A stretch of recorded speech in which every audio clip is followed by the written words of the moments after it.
Welcome to the great voice overs of తాతయ్య.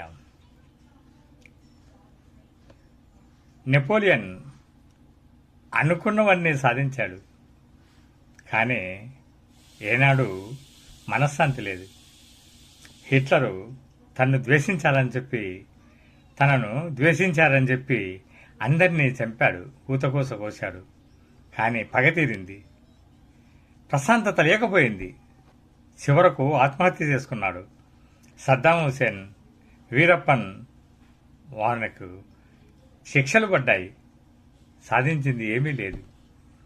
అదే Helen Keller అంధురాలు ఎంతో ఆనందాన్ని అనుభవించింది, అందరి మనసుల్లో స్థానాన్ని సంపాదించింది.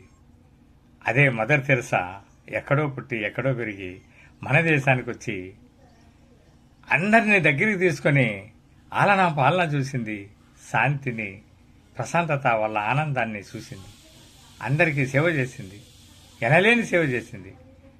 అందరి యొక్క మన్ననలు పొందడమే కాకుండా అందరి హృదయాల్లో మనస్ఫూర్తిగా ఉండిపోయింది. ఇక్కడ రెండు పరిశీలిస్తే పగ, ప్రేమ మాత్రమే కనపడుతుంది.